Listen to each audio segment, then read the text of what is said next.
дигар бора аз ман Шалегул Хоҷа ва аз студияи марказии радиои Озодӣ дар программа шуморо ҳамроҳӣ мекунам ва чун маъмул дар ҳамин вақту ҳамин соат сархати хабарҳои муҳимтарини Тоҷикистону ҷаҳонро ба саҳми шумо азизон мерасонам ва боварӣ дорам ки то охирин лаҳза шумо моро ҳамроҳӣ хоҳед кард, чун ин вақти на чандон зиёдро мегирад, ҳамаги 4 ё 5 дақиқа, аммо боварӣ дорам ки шумо вақте ки ин хабарҳоро фаҳмидед ҳатман мусаллаҳ хоҳед буд ва хоҳед фаҳмид ки ин лаҳзаҳо дар Тоҷикистону ҷаҳон чӣ мегузарад.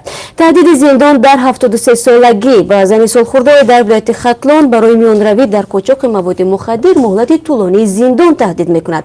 Ин зан низ ба гуноҳи худ иқрор аст, аммо мегӯяд намехоҳад дар ин сину сол ба зиндон биравад. ҳодиса аз кадом қарор аст дар барномаи хабарӣ бишнавед.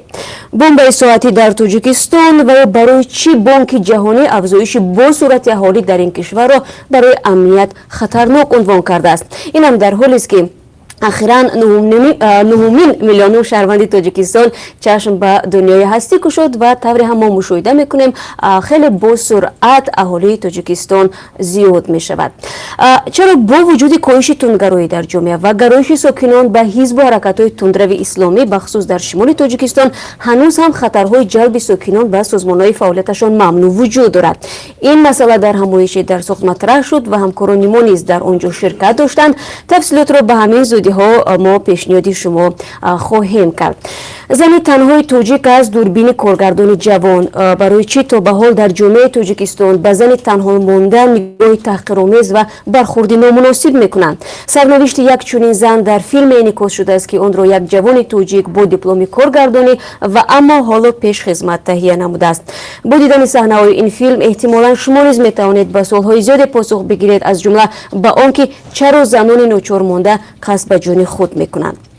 Саёҳат дар хориҷа ва ё анҷоми корҳои хона. Фасли тобистон ки маъмулан мавсими таътилу истироҳати мардум аст, сокинони Тоҷикистон низ мувофиқи имконият ва шароит барои худ макони тафриҳро интихоб мекунанд. Ҳамагӣ чанд рӯзи пеш хатсайри мустақим аз Душанбе ба Анталия боз шуд ки 10 рӯзи истироҳатро бар ивази $550 дар бар мегирад. Аммо оё ин нарх барои киссаи мардуми оддии кишвар дастрас аст ё не ва кадом қишри ҷомеа дар куҷо истироҳати худро сипарӣ мекунад, дар як гузориш барои шумо нишон медиҳем. Гумшудаҳоро пайдо карданд. Бо гузашти тақрибан 10 рӯз аз нопадидшавии 12 навраси футболбоз ва мураббии онҳо дар Таиланд, наҷотдиҳандагон тавонистанд онҳоро аз ғоре пайдо намоянд.